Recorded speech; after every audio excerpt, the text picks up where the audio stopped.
Y como muchos de ustedes saben, leyeron el flyer, Carlos Martínez es psicólogo social, es director de Confluencia Psicosocial, que es una organización de intervención, formación e investigación en el campo de las organizaciones, el trabajo y la psicología social, fundador de la Universidad de los Trabajadores y autor de este libro. Este libro sí lo hemos leído varios, ha sido nuestra fuente de estudio.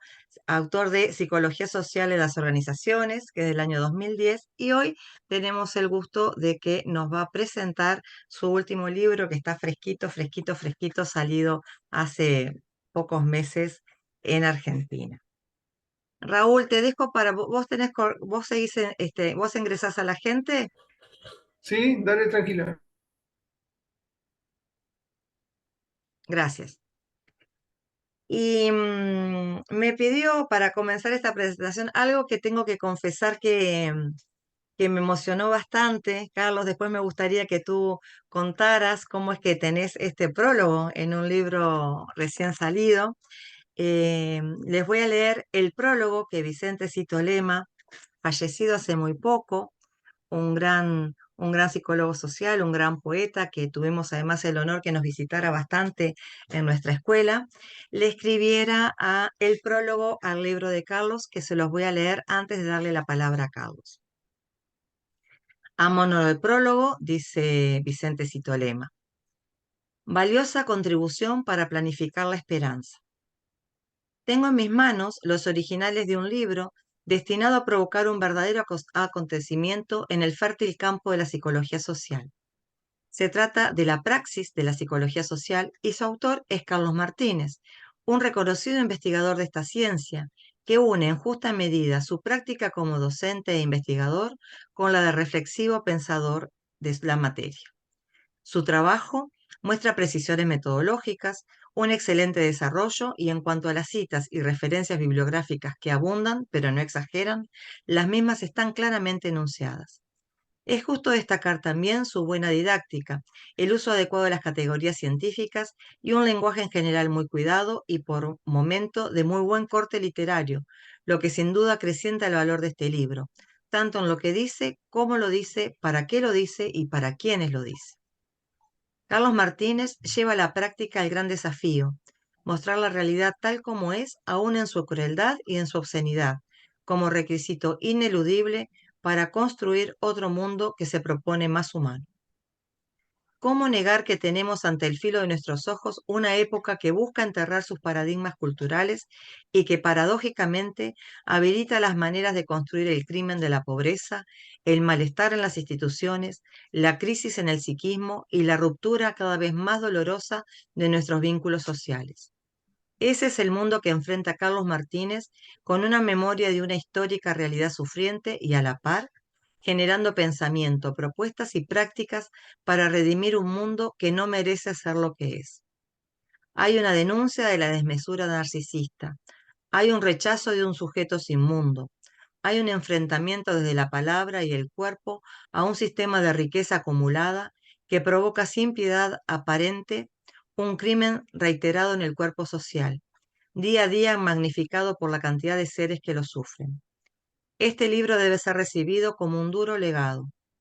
Saber, en la plena dimensión de los cuerpos, desde la razón y la pasión, que el único infierno que existe está en la tierra y que está en nuestras manos la posibilidad de enterrar tanta muerte. Ese pensamiento mueve la indagación y acumula las revelaciones. Activa la conciencia, diciéndonos que existe un discurso de la resistencia que se mantiene aún en los peores momentos del desgarro público, con sus pérdidas y derrotas, pero también con una esperanza que no se apaga en tanto cumpla la potente demanda pichoniana que se trate de una esperanza planificada. La complejidad y aún el dramatismo del tiempo en que vivimos nos presenta como urgente necesidad pensar el hoy y aquí, abordar sin miedo los desafíos, plantarnos con firmeza en la defensa de los valores humanísticos y sentir como propio el dolor social. Cabeza fría y corazón caliente, decía un gran pensador desde la cárcel. En ese camino va este libro que deja huella en el universo de la psicología social. Vicente Citolema.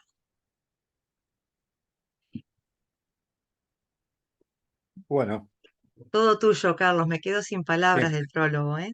sí, sí, Adelante. cada vez que lo han leído 2 o 3 veces en las presentaciones, en la primera acá en San Telmo lo leyó Regín, la compañera de Vicente. Y por suerte después de Regín hablaron otras personas, porque a veces me pasa que después de escucharlo digo, bueno, y ahora yo como sigo, ¿no? Eh, bueno, yo he tenido una profunda amistad con Vicente. Después del comienzo de la nueva instauración democrática, o sea, en los últimos 40 años. Antes para mí era un personaje público, un defensor de derechos humanos, un abogado defensor, tanto laboralista como defensor de derechos humanos, pero en los 70, ¿no? Ahí en la época de la masacre de Trelew y todas esas cosas. Bueno, después se exiló y yo me encontré con él. Yo me volví a encontrar, aunque él no me conocía, me volví a encontrar y nos conocimos ya ahí en mediados de los 80. Y a partir de ahí hemos transitado diferentes experiencias, algunas juntos, como fue, bueno, la más fuerte fue la fundación de la Universidad de los Trabajadores en una fábrica recuperada. Después, por las cosas, la vida, en algún momento nos dejamos de ver, pero habrá sido un año y medio, y yo suelo contar cómo se llegó a este prólogo. Nos encontramos en el medio de la pandemia, en una movilización en la calle Avenida de Mayo. La movilización era por alguno de estos constantes genocidios del Estado de Israel al pueblo palestino. Tanto él como yo siempre fuimos militantes y activistas de la defensa del pueblo palestino. Cuando nos cruzamos, él me dijo, ¿en qué andás? Estábamos los dos y estaba Regín también. Hay una foto que está circulando en Facebook que yo tengo, que estamos los tres ahí, los tres con doble barbijo, porque yo siempre suelo decir que yo estuve recluido el primer año, pero después me doy cuenta que no es así. Mi percepción es que estuve recluido, pero después en la práctica no fue así. Me acuerdo por esto y por otros sucesos. Eh, Me preguntó en qué andás y le contesté, pero ese en qué andás fue algo así como tenés laburo, porque para los grupalistas cuando hay restricciones no se puede laburar. Bueno, laburar, trabajar, no sé cómo se dice allá. Estamos muy cerquita, se podrá decir igual o no, no lo sé. Tengo que cuidarme, utilizar Se más el dice, español y se menos dice el laboral bufán. también, Se dice laburar, dale Valentín. coloquialmente. Eh, y le dije escribiendo un libro. Y me dijo, bueno, eh, no nombres tantos autores, escribí en primera persona, una forma de autorización, ¿no? Por su trayectoria.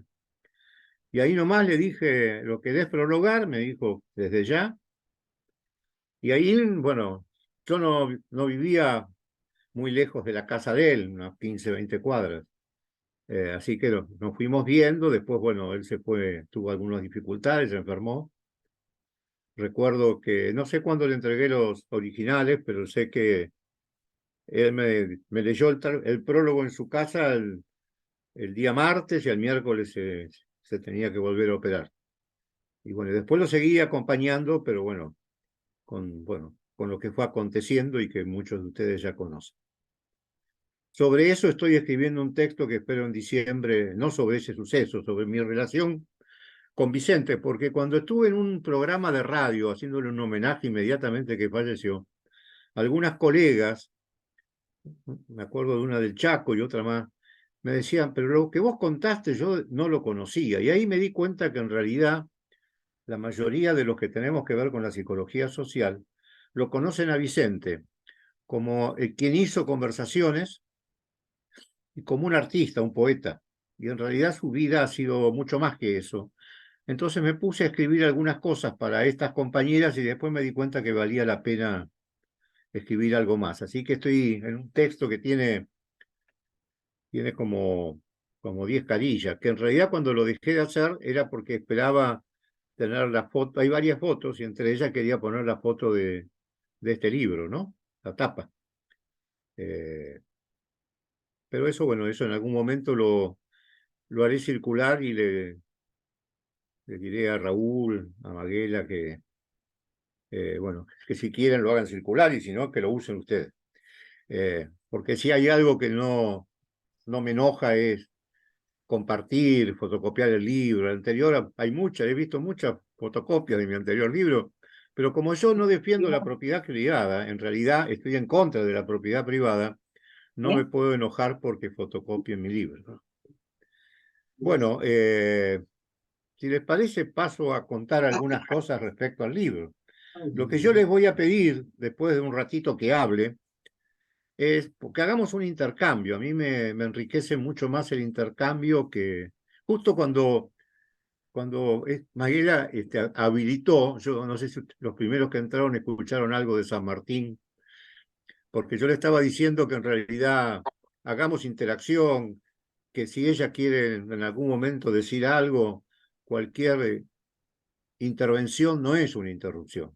Ese concepto de cuando uno está diciendo algo, una clase o algo, si interviene otro e interrumpe, ya es una concepción de poner a alguien en el lugar del saber y a todos los demás en el lugar del no saber, que, bueno, que pasa muy seguido.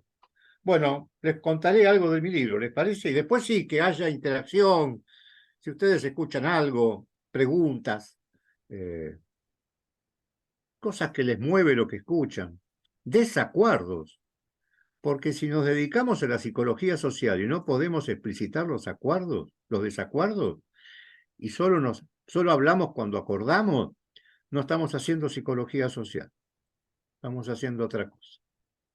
Bueno, les cuento. Primero agradecer, ¿no? Pero agradecer porque esta institución se comunicó conmigo para hacer la presentación inmediatamente que yo dije que estaba el libro, iba a empezar a circular. Yo ya lo he presentado en varios lugares y voy a presentarlo en otros, pero después que hubo 2, 3, 4, algunos me llamaron y está bien, me dijeron, parece que esto pica, ¿no? Pero en realidad aquí los compañeros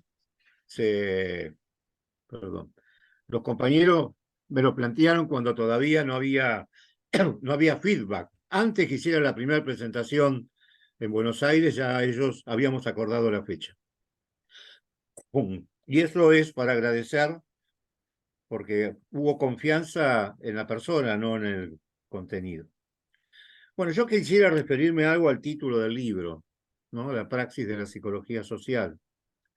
Desde nuestra disciplina, la praxis, discúlpenme, está direccionada a la transformación y en ese sentido es el trabajo y la creatividad los caminos más contundentes para abordar y enfrentar la realidad y modificarla.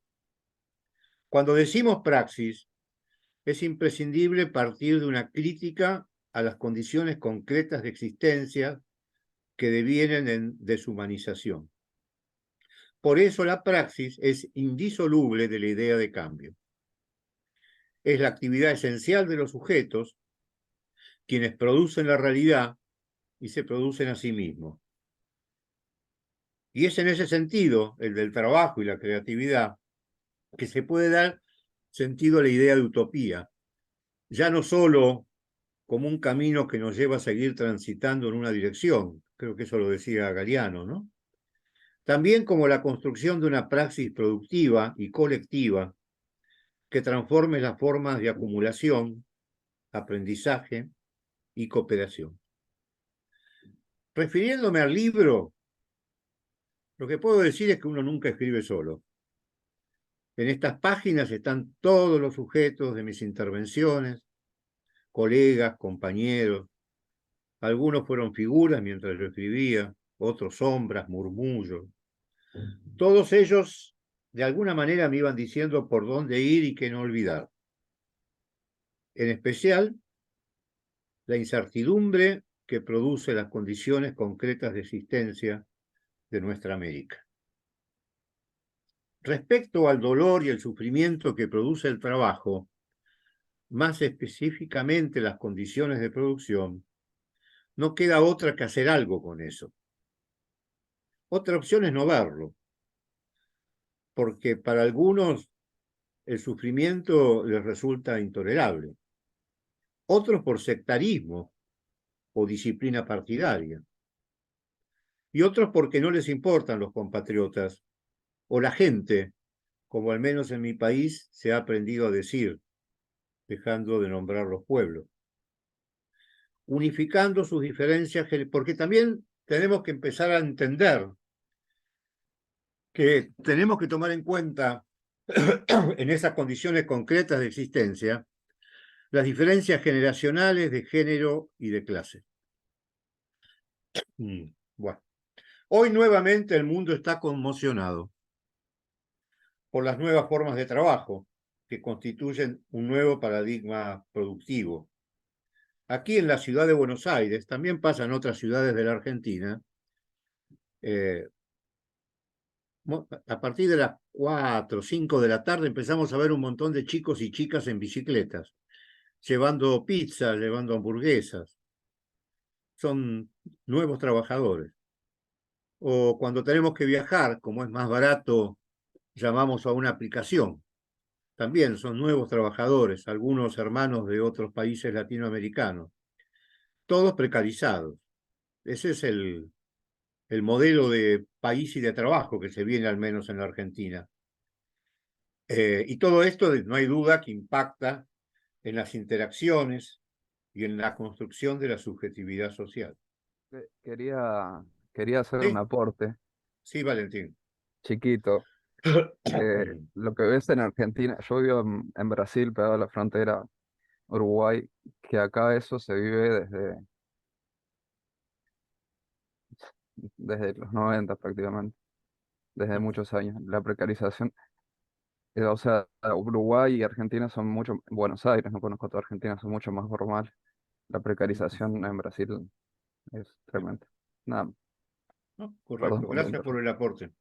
Bueno, en la Argentina, de alguna forma, aunque hay un 35-40% de precarización, la existencia de los convenios colectivos y de los sindicatos, sean burocráticos o no, hace de que cueste un poco más precarizar. Pero ojo, el propio Estado precariza en la Argentina.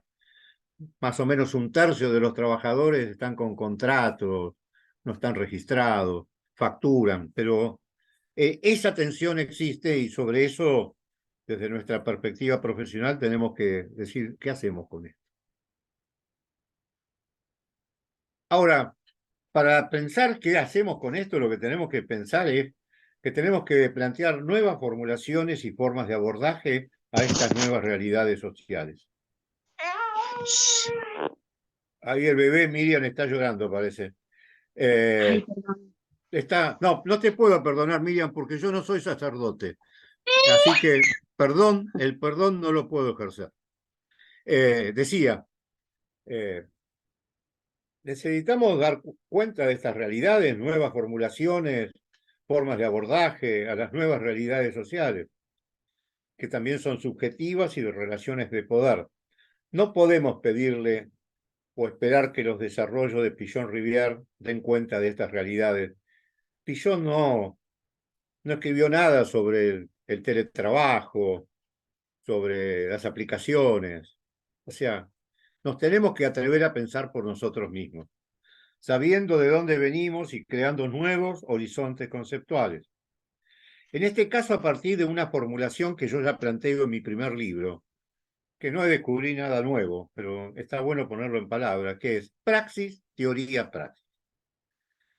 Que también, o sea, no partir de la teoría y tratar de poner nombre y etiquetar a todo el mundo y a todas las situaciones, sino abordar la realidad, ver qué hacemos con eso, después revisarla en términos de nuestra propia teoría, y eso es lo que nos permite conceptualizar o pensar cosas nuevas, y nuevamente después la praxis.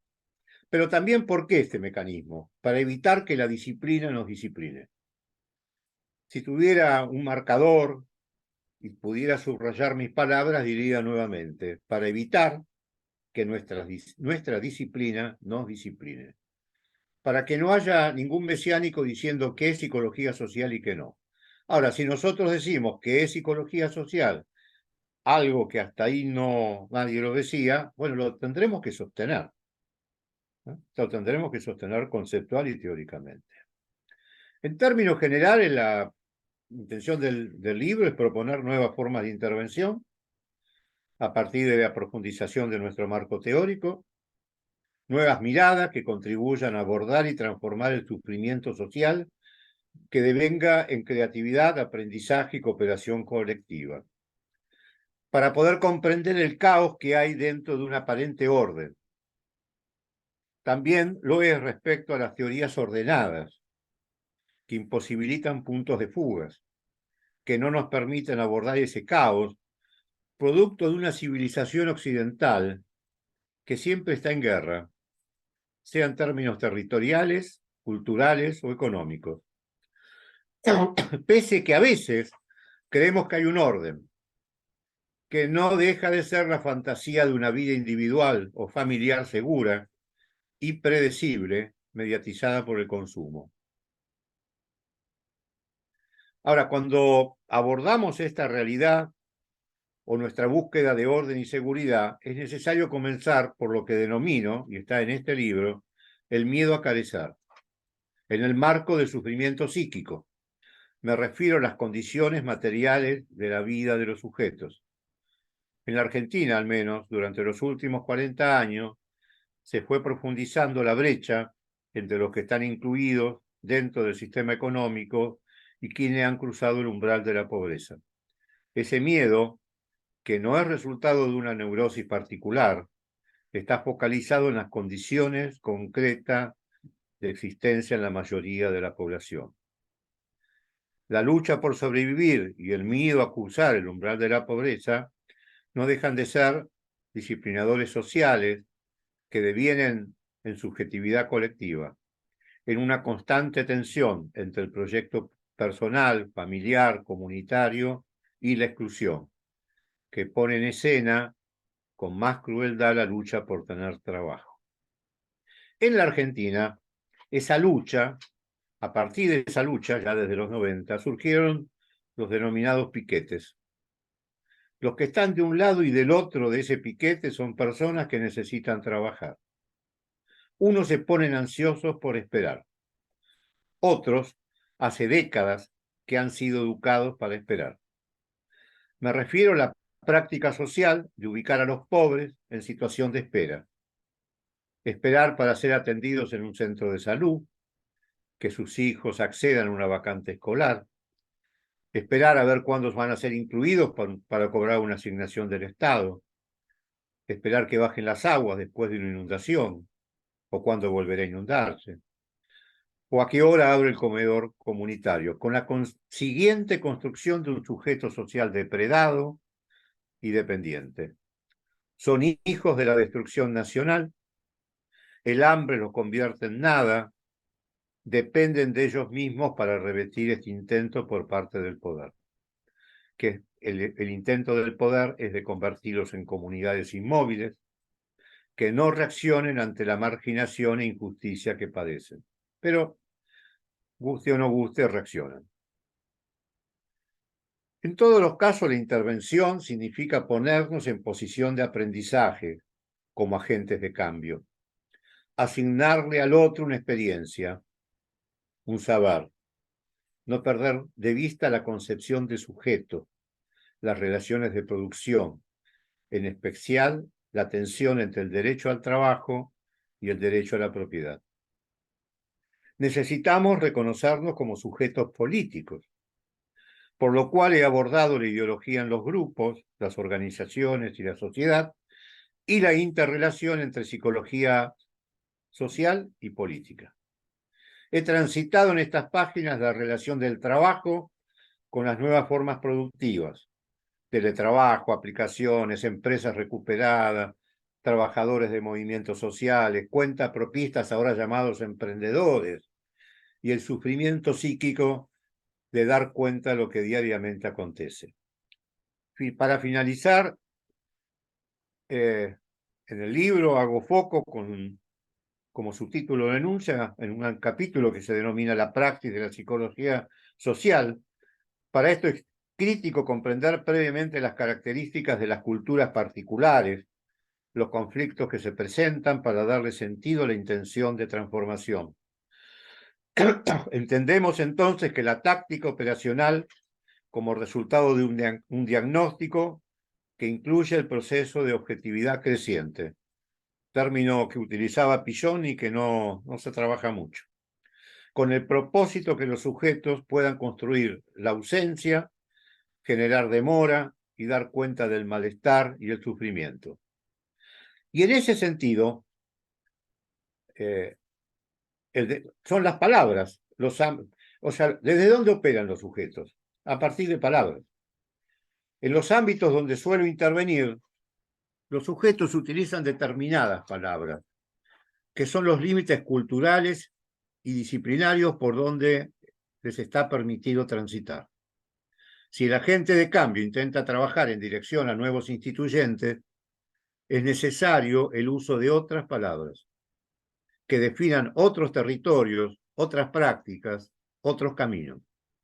Si se busca salir de la repetición, son necesarias nuevas palabras que los integrantes de los grupos, no los agentes de cambio, los integrantes de los grupos tienen que formular. Para cerrar, puedo decir que nosotros no elegimos los tiempos en que vivimos, pero podemos elegir cómo vivirlos. Nuestra disciplina está en condiciones de hacer importantes aportes acompañando a los sujetos en la búsqueda de los caminos de la construcción en grupos, organizaciones, colectivos sociales que alberguen tres aspectos fundamentales: el carácter, la convicción y las certezas necesarias para transformar lo que está instituido. Bueno, yo llego hasta acá. Ahora, si les parece, podemos dialogar.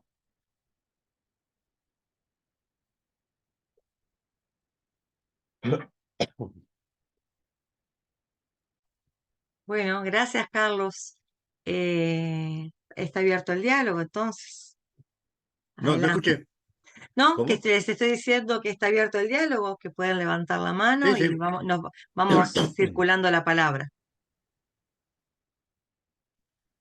Se me ocurre en este momento de agregar algo, que es, hace muchos años, cuando yo estudiaba psicología social, un coordinador, León Berestovoy, contó algo que suelo utilizarlo en las escuelas poniendo el nombre de León y de Pillon, y en otros lugares planteándolo como un cuentito, porque hay lugares que cuando trabajas en una empresa o en un sindicato, Pillon Rivière no es conocido. Y León menos. León cuenta que estaba supervisando con Pillon y en un momento quiso decir algo y lo interrumpieron otros compañeros. Después en un momento Pillon le preguntó en la supervisión, ¿qué querías decir? Y él le contestó, no, nada, una boludez. Terminaron la supervisión y Pillon le pidió a León, se lo llevaba a la casa, León lo llevó y Pillon, haciendo una escena, abrió la puerta del coche y antes de bajarse le dijo, ¿qué era lo que ibas a decir, eso que era una boludez? Y según cuenta León, estuvieron más de 2 horas hablando dentro del coche y nuevamente Pillon abrió la puerta armando una escena y antes de bajar le dijo, León, nada es una boludez. Y yo utilizo esta historia acá con los actores poniendo los nombres y en otros lugares lo armo como una historia de un cuentito, de un señor, bla, bla, bla, porque es una forma de limpiar un poco el campo cuando alguno dice, no, ¿qué voy a decir esto? Porque uno lo piensa así, es una tontería, se van a reír de mí. Y después cuando lo dice otro, hacen dulce con eso, hay para trabajar un montón. Así que se me ocurrió decirlo. Bueno, los escucho. Quería, quería hablar respecto a este momento de crisis que en Uruguay también se viene complicado, de las experiencias cooperativas. Trabajé un tiempo en la agencia de vivienda, las cooperativas de vivienda, las cooperativas de trabajo, que son una alternativa bastante buena, justamente en momentos en los cuales el Estado no brinda la satisfacción o herramientas para satisfacer necesidades básicas como la vivienda, la salud, etcétera. Trabajé también en una cooperativa, como educador en una cooperativa de, de hogar de madres con niños. No, para compartir la experiencia de este lado del charco. Está, bueno. Bueno, en ese sentido me parece que a partir de lo que vos decís, después igual quisiera escuchar dos o tres, pero acá me parece que vale la pena plantear algo, porque yo trabajo acá con movimientos sociales que hacen proyectos productivos, que la pelean, que, bueno, ustedes deben estar bastante al tanto de lo que pasa en la Argentina. Eh, pero uno de los temas desde donde lo abordo es, más allá que le pidan al Estado, la idea es que si uno quiere construir el carácter, la convicción y la certeza, la idea es construir un colectivo social que no espere nada del Estado, Ujú. sino que le demande al Estado, que son dos posiciones diferentes. O sea, una cosa es los que no tendrían que dar, y ahí parece la demanda del bebé esperando la teta de mamá, y otra cosa es decir, ustedes tienen lo que es nuestro, así que nuestra posición tiene que ser otra cosa lo partidario, no estoy planteando en términos partidarios, sino en términos de posición de los sujetos. O sea, porque si no se arma un relato, no te estoy diciendo a Valentín porque desconozco lo que estuviste haciendo, pero me despertó esto. Se, se construye un relato que se convierte casi patológico, porque siempre hay alguien que no les da, hay alguien que no les cumple. Y la idea es, no, hay que organizarse para demandar, para peticionar o para arrebatar. Cada uno definirán ellos sus estrategias. Pero la idea no es es más o menos parecido a lo que pasa cuando nosotros no somos terapeutas, ¿no? Pero cuando uno alguna vez se analizó que está esperando algo de alguien y el primer tema es, si yo no cambio mi posición, mi relación con el otro está siempre esperando con la boca abierta que el otro me llene la boca, ¿no? Creo que esa es una perspectiva que me parece que vale la pena pensar. Bueno, gracias por lo tuyo, Valentín. Ahí Valeria levantó la mano o yo me equivoco. Hola, sí, buenas tardes. Buenas Bueno, la tardes, verdad que Valeria. estoy muy contenta por estar en este momento ahí acompañándolos. Me encantó la invitación. Magela, muchas gracias. Hay compañeras ahí, la verdad que estoy tan contenta, disculpen la emoción. Rosana y Adri, la verdad, espectaculares, divinas. Quería comentar, quería comentar de lo que usted estaba hablando del tema de la empatía cuando se trabaja en la parte territorial y social. Qué complicado que es cuando la persona se involucra demasiado, cuando se involucra en la parte emocional, no hacia la otra persona. Es complicado, la parte emocional en el sentido, a mí yo me he sentido hasta frustrada de no poder ayudar a las otras personas, pero sale el trabajo, ¿no? Tarda, pero sale. El tema que cuando te sentís mal, que no podés ayudar a esa persona, wow, es algo muy, muy fuerte, sentís empatía por esa persona. Con eso me quería quedar con lo que usted estaba comentando, ya me anoté para mirarlo por YouTube, porque la verdad que esta parte de este espacio de psicología social se lo debo a Magela Grisoni, porque fue la que me abrió las puertas hace 2 años atrás, y a Raúl. La verdad estoy muy contenta y bueno, muchísimas gracias. Y qué difícil que es no ser sensible, ¿no? Yo soy una persona muy sensible. Aparezco, mi rostro es muy expresivo. Ahora voy a mostrar la cámara, discúlpenme, que no sé qué le pasa al teléfono. Consume Bueno, mucha Entonces, mi memoria de rostro es video. muy expresivo. Entonces, si pongo cara de loca, pongo cara de loca. Si pongo cara, pongo cara enojada. Si pongo cara emocional, que la verdad, y de la parte de lo que estaba comentando usted, discúlpeme que lo voy a hacer, ya me tengo que ir a estudiar, así que voy a aprovechar a decirles otras cosas, de las expresiones mías. Después sobre el tema de lo que usted estaba comentando de mandar al Estado, cuando la gente está pasando hambre, está pasando frío, estuve en cooperativas de vivienda, estuve en ollas populares, bueno, ollas populares no, vamos a mencionar ollas solidarias. Entonces, es difícil cuando la persona no tiene. Y ahora justo usted estaba hablando que por el tema cuando las personas la toman, no sé, en la parte de la espera, entre sala, hospital y todo lo demás, es complicado también. Como que es un No proceso te todo muy estoy, largo. Así perdón, que, Valeria, bueno, lo perdón, dejo Valeria. con eso. No te vayas, espera, es que se entrecorta y no te Sí. escucho lo que decís. No sé si a los demás les pasa, o solo a mí. No, pasa. No, a mí el audio no se me corta. El video Así sí. que no llegaron a escuchar nada. No, sí, la No, primera Valeria, parte te sí. escuchamos perfecto. Cuando No, aprendiste la cámara se te empezó a escuchar un poquito entrecortada, pero se te escuchó claro. perfecto. No, la primera parte, eso de no poder ayudar, esto de lo sufriente que es. Bueno, ahí me parece que es lo que hay que tomar. Y digo, te contesto a vos porque te decís que tenés que irte para estudiar. Después mi idea es juntar 2 o 3 opiniones y contestar a todos. Pero lo que decías vos, Valeria, no sé si seguís estando, es el tema de que Sí, en realidad hay te que, estoy escuchando. bueno, decía que en realidad el tema no es no ser sensible.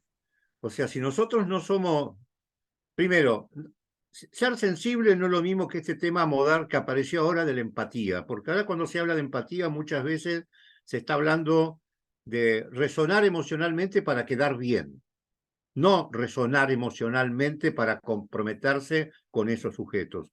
Lo que sí creo, y va para todo, es que la idea es desde ya que hay que ser sensible, pero el tema es cómo uno se instrumenta internamente para tomar la distancia suficiente para poder acompañar a los otros. Porque si uno no puede tomar esa distancia, en realidad uno no sabe si el que está sufriendo es el otro o uno. Y ese es un elemento que muchas veces se puede resolver o en supervisiones o en algún tipo de abordaje terapéutico, pero La, o con el equipo con el que se está trabajando. la distancia Eh, Muchas óptima. gracias. espera, Valentín, porque hay una Sí, persona sí, ahí que perdón, está por perdón, hablar. perdón. Sí, Ale, ¿querías hablar? Sí, hola, ¿me escuchan? Sí, sí. Perfectamente. ¿Qué tal? Buenas tardes. Bueno, rápidamente comento porque quizás lo que voy a preguntar o la reflexión que pretendo, este, de la que pretendo obtener una respuesta es muy básica, porque yo no sé con quiénes estoy en este momento compartiendo Zoom, a no ser el invitado o el orador principal que traté de investigar un poquito antes de entrar. Esta es la primera vez que yo me sumo a una invitación con respecto a este tema de psicología social, que desde hace un tiempo estoy investigando qué es lo que quiero estudiar, a qué me quiero dedicar. Tengo 41 años y hace muchos años que trabajo en una institución educativa, pero soy cocinera, tallerista, o sea, nunca se me había dado por ese lado. Sí que siempre trabajé desde lo social, pero como persona, no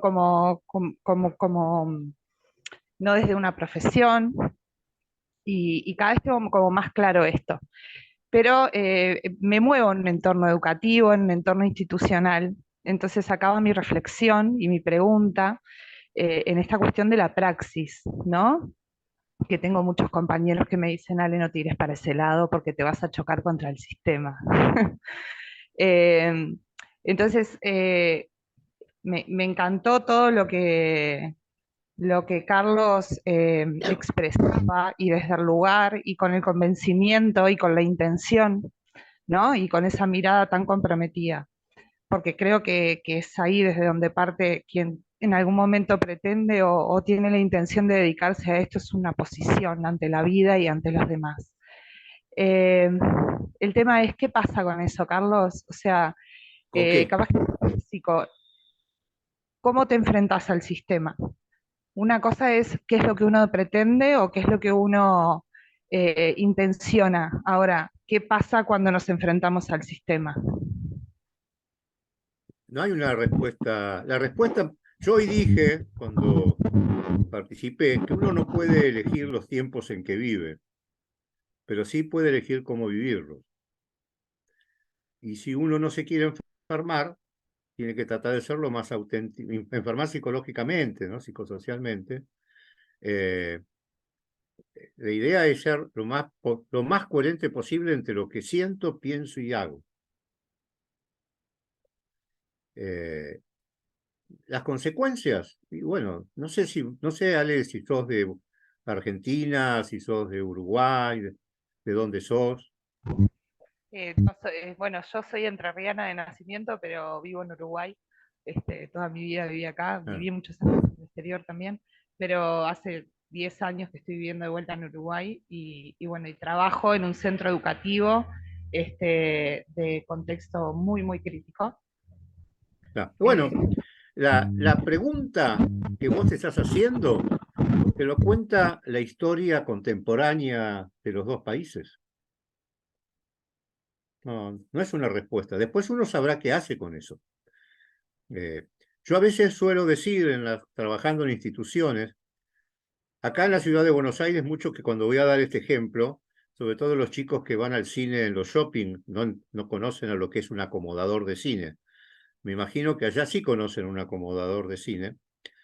Y el acomodador de cine, cuando se apaga la luz, suele prender la linterna para marcar dónde hay que sentarse. Bueno, cuando uno no quiere enfrentarse demasiado a lo instituido, lo que tiene que hacer es trabajar de acomodador de cine, es iluminar situaciones para que otros le pongan nombre. ¿Eh? Ese es un camino. Hay otros, pero no vamos a dar acá un seminario de técnicas y tácticas de intervención, pero ese es un camino. Primero instrumentarse, porque la idea es iluminar desde la perspectiva psicosocial, no desde mi opinión. Para eso hago sindicalismo o política, y está bien, ¿eh? Y es legítimo. Y yo tengo mucha resonancia ideológica, emotiva, con muchos sindicatos y todo eso. Pero lo que digo es, si uno quiere trabajar desde esta perspectiva, uno no es ni el gerente ni el delegado, es un agente de cambio. Y el agente de cambio opera desde otra perspectiva.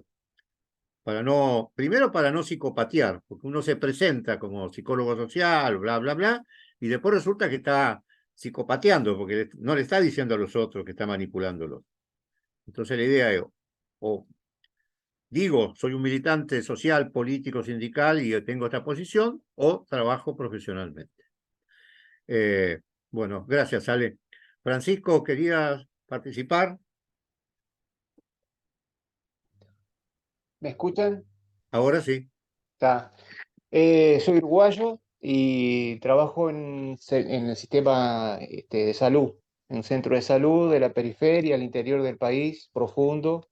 Uno de mis multiempleos. Soy parte de los trabajadores con multiempleo.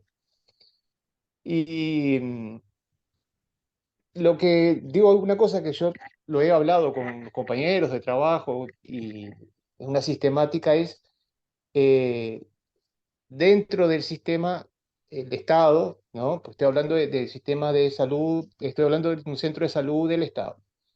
Lo que no hay son políticas concretas y lo que nosotros como funcionarios en ese lugar, lo que hacemos es ocupar un espacio que está dado. O sea, nosotros ocupamos por la vía de los hechos, porque desde la dirección de la institucionalidad, la jerarquía del lugar, en este momento particular, pero ya hace tiempo, no hay política, ni planificación, ni, bueno. Entonces, en definitiva, nos juntamos en la mañana, en la cocina, por ejemplo, y nos juntamos con un café con leche o un mate o lo que la gente lleve, a ver cómo nosotros vamos a resolver la cuestión de funcionamiento de esa institución en ese lugar. Digo esto porque eh, se teoriza mucho de cómo tiene que ser el abordaje y nosotros ahí no tenemos duda. Tenemos que poner el cuerpo, poner el crear desde la perspectiva de la gente que se reúne, que normalmente son los funcionarios que van a trabajar, la cocinera, el auxiliar de servicio, el enfermero, el médico, el psicólogo. Y desde ese lugar nos hacemos cargo. Algo que desde el Estado en ese lugar no existe. Y ponen personas que no se hacen cargo, digamos, en la jerarquía. Digamos. Nosotros hacemos que, digamos, seguimos esas directivas que en realidad después se dicen, pero después por la vía de los hechos no hay un control, no hay... Bueno.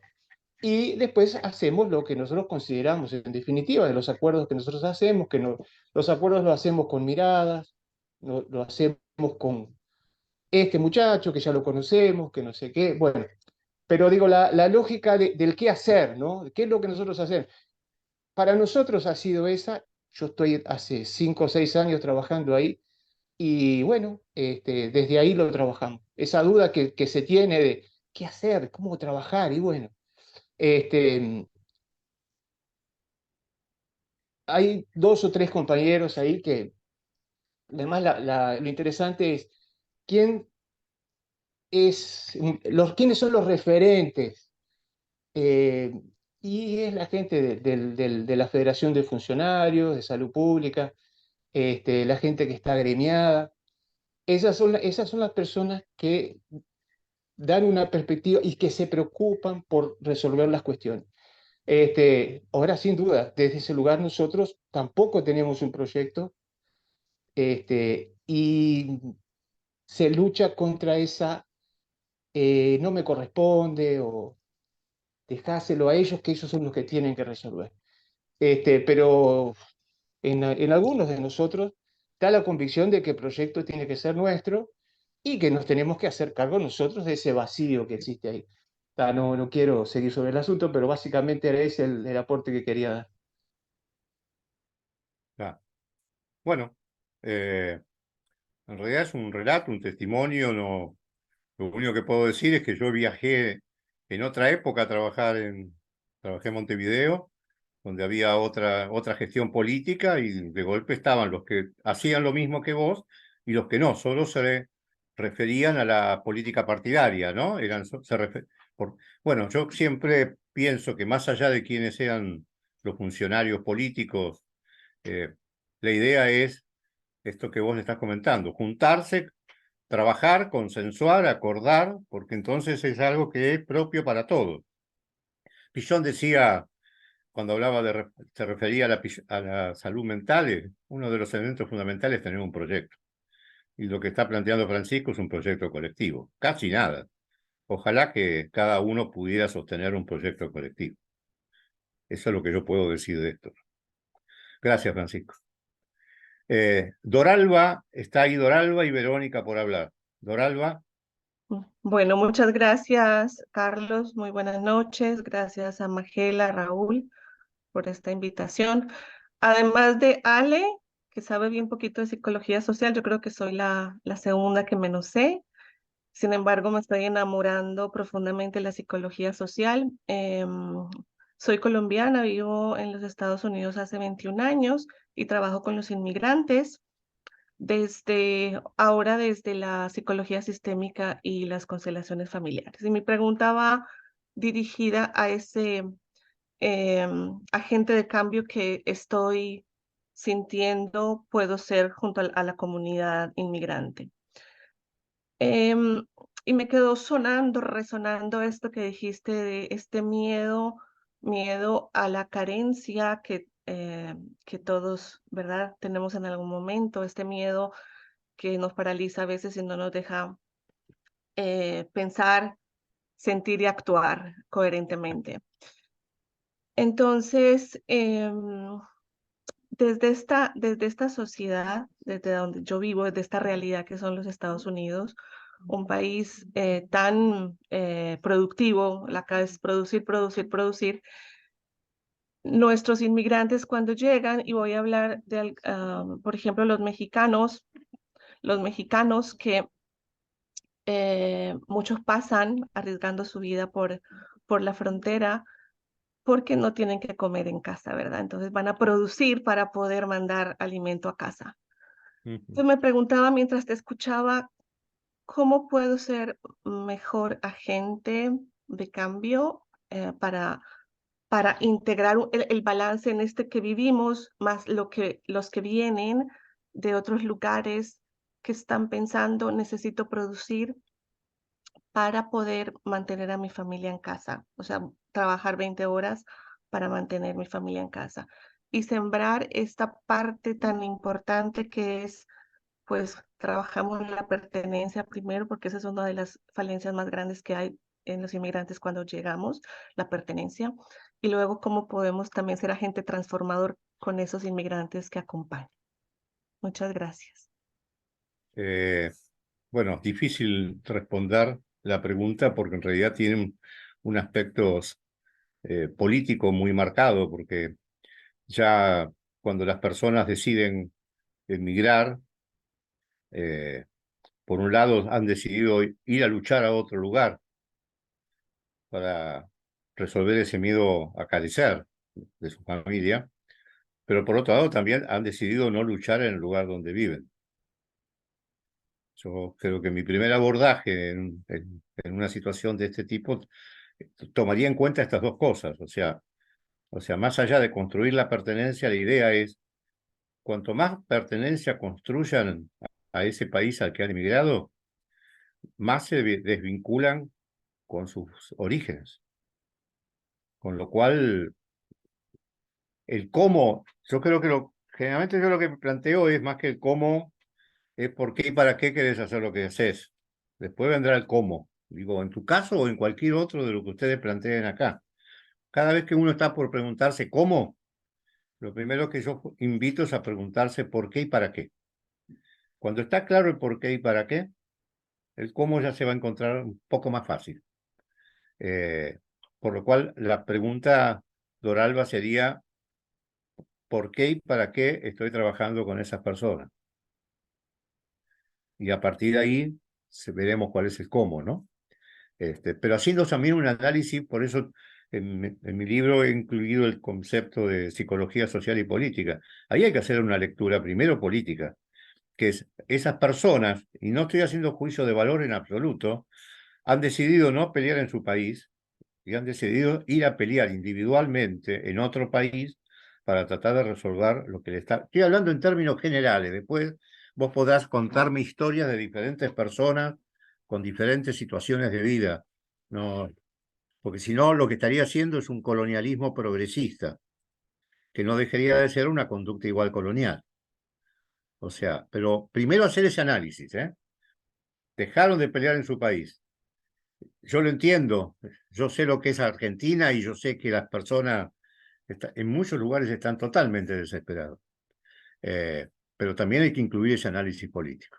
Y a partir de que llegan ahí y tú trabajas con ellos, ¿por qué y para qué quiero construir pertenencia? Y eso te lo tenés que contestar vos, yo aquí no tengo la respuesta. Espero que haya parcialmente contestado una pregunta tan difícil. Gracias, Dorado. Verónica está pidiendo la... Va, no sé si es Verónica. Sí, sí, sí, sí. Sí, bueno, buenas noches. Muchísimas gracias por todos sus aportes. Felicitarlo por todo esto que no, este Zoom y tantos aportes que nos ha brindado. Muchísimas gracias. Y bueno, y estuve pensando justamente en algo que usted dijo con respecto a la coherencia entre el pensar, el sentir y actuar, que es fundamental, porque el mundo está lleno de teorías y de proyectos tan maravillosos, pero el llevarlo a la práctica es lo más difícil. Yo formo parte, entre otras cosas, de un grupo que se formó partiendo del lugar donde yo vivo y al final hay personas hasta de otros países también, que se llama Inspirados en el Amor, donde surgió como, he trabajado en proyectos sociales toda mi vida porque me encanta, honorariamente, ¿no? Y este proyecto surgió como una manera de aportarle, de devolverle a la vida todo lo que a mí me ha dado y tratar de hacer que las demás, junto conmigo, podamos crecer juntos y poder llegar a ayudarnos en lo que podamos. Bueno, y ahí ayudábamos en distintas cosas, con ropa, calzado, alimentos, pero también desde lo emocional y desde otras cosas que que no quiero hacerlo más largo, ¿no? Pero ayudar en todos los sentidos. Y bueno, la idea era, las personas que forman parte de este grupo siempre manifiestan que comparten el pensamiento y el sentir, pero qué difícil es comprometerlos, porque muchas veces por nuestro ego, pienso que será por eso que difícilmente nos cuesta, siempre nos descansamos en el otro, en que el otro empiece, en que el otro arranque. Que comparto, me encanta la idea, pero al momento de actuar, ahí como que nos quedamos, ¿no? Entonces, eso es lo que es parte también, supongo, de la psicología social, el tratar de tener esa habilidad de poder contagiar a la gente para que se sume y para que tenga coherencia su sentir con su pensar en el actuar, porque no es todo yo qué lindo, me encanta ayudar, me encanta hacer esto y lo otro, pero si no me comprometo con el lindo no hacemos nada, ¿no? Y en eso de tener paciencia, el no desanimarnos, porque a veces uno se desanima, viendo que la gente no se compromete como nosotros quisiéramos, y bueno, y tratar de esperar el cambio que a veces demora, que los tiempos no son, de los demás no son iguales a los nuestros, y a veces demora, pero bueno, como que no desanimarnos y seguir luchando para que para seguir teniendo coherencia entre nuestro pensar, nuestro sentir y nuestro actuar. Muchísimas gracias. No, gracias a vos, Verónica. Igualmente hay algo para pensar todos, ¿no? A veces decimos que, no lo digo en tu caso porque tendría que hacer un diagnóstico para no opinar, formular algo, pero a veces las personas no se comprometen porque siempre hay algunos que se hacen cargo de todo. Entonces, ¿vieron eso de rol asignado, rol asumido?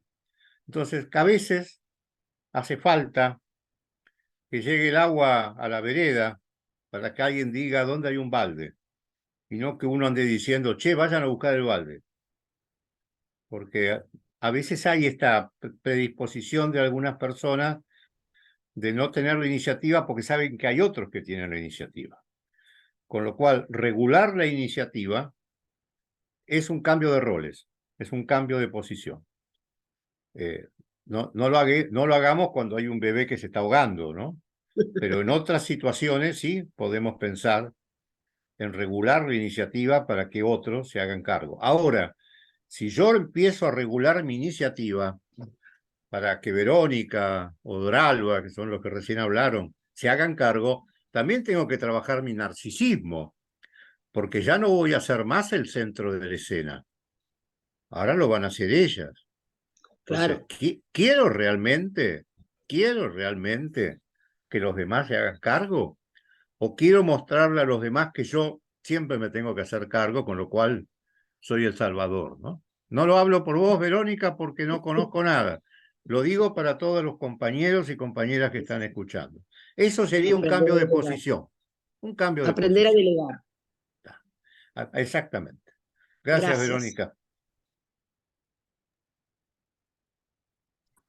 Bueno, Carlos, lujo, ¿eh? Lujo tu exposición, lujo los comentarios de las personas que intervinieron. Nos queda muy poquitito rato, nosotros nos alegramos de que nuestros Zoom son muy potentes y muy puntuales también. Este, y les quiero mostrar la portada del libro. Les quiero decir que se vende en Psicolibros de Uruguay, por si alguno quiere acceder al libro.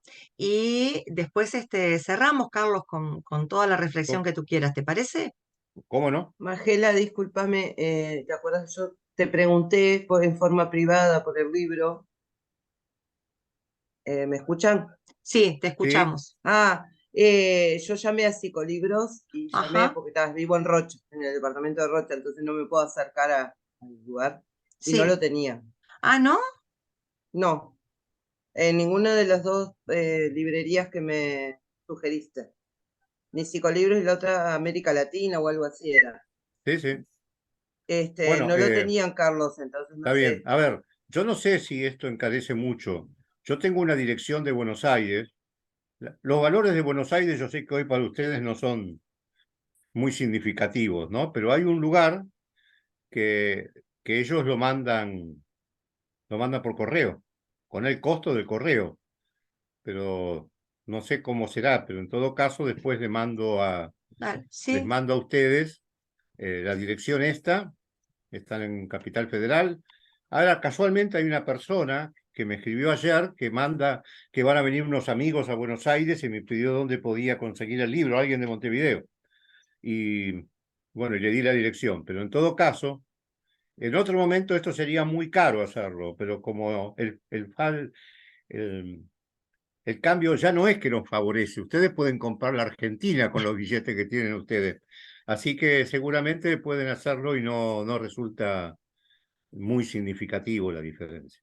dale. Nos Bueno, yo pasás la sé, información y nosotros la sí, sí, compartimos cuando sí, compartamos la grabación, sí, compartimos sí, también sí. la Sí, información. sí, ya te la paso porque la tengo ahí, la tengo en una memoria, en un Dale, en un WhatsApp que tengo mío, porque lo acabo de pasar ayer esto, así que, bueno, bueno, pero igualmente, ¿no? Yo les digo, mi intención y mi deseo de presentar el libro tiene que ver con una posición y una forma de abordaje en la psicología social que está relacionada con una perspectiva que incluya la perspectiva de clase, la perspectiva de género, la perspectiva generacional, incluir los conceptos de ideología. En el proceso grupal, Pichon Rivière menciona 31 o 33 veces la palabra ideología. Y hay escuelas, no hablo de esta porque la desconozco, pero hay escuelas en la Argentina que no se habla de ideología. No se habla de lo político porque se confunde lo político con lo político partidario. Pero nosotros somos todos sujetos políticos, nos guste o no nos guste. O sea, no podemos evitar de ser sujetos políticos. Aún los que dicen, a mí no me interesa la política, esa es una posición política. Y cuando dicen, no me interesa la política, están hablando de la política partidaria. Pero en realidad, cuando digo un ejemplo, alguien dijo acá, no sé quién, bueno, Francisco comentó algo respecto a cómo se organizan ahí para dar cuenta de esa área de salud y están asumiendo posiciones políticas.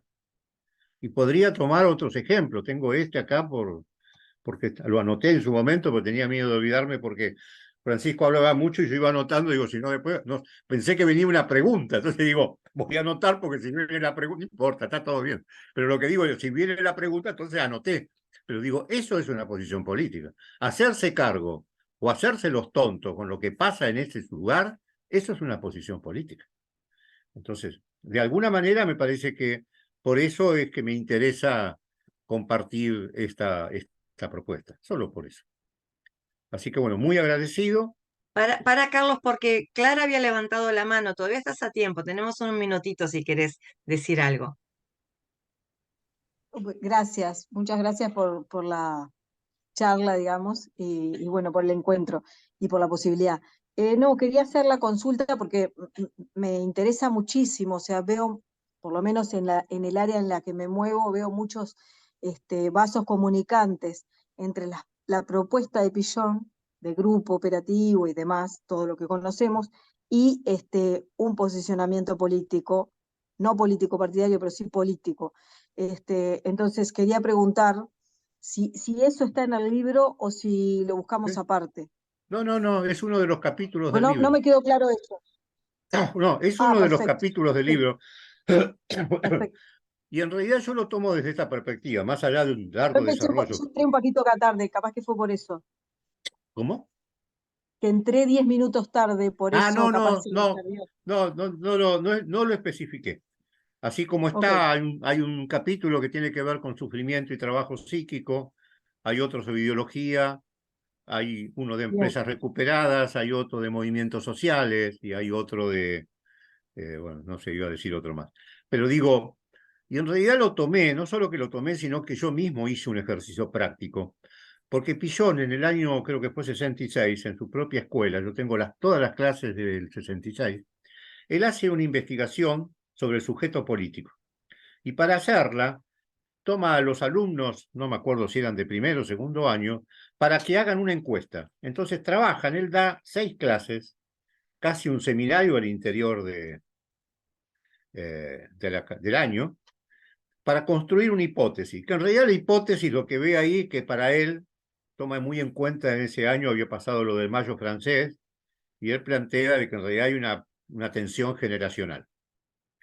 Después resulta que cuando se leen algunas de las conclusiones de sus alumnos, que se notaban que había muchos que eran muy marxistas, en realidad ellos sacaron como conclusión, antes de hacer el trabajo de investigación, que no era generacional, sino que era de clase, ¿no? Eran dos perspectivas. Aún en el propio hipótesis de Pichon pasó esto.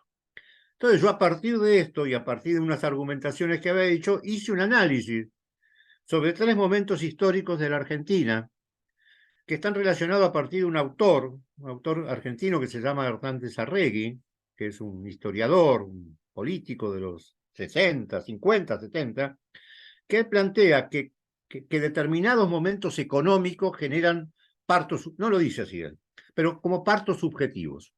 Entonces yo he hecho un análisis en ese libro, que para los argentinos le pueden dar un sentido más profundo y capaz que para muchos de ustedes no, de 3 momentos históricos. La generación del 80, 1945, 1955, que es el peronismo, y el menemismo, del cual nadie se quiere hacer cargo, ni de un lado ni del otro.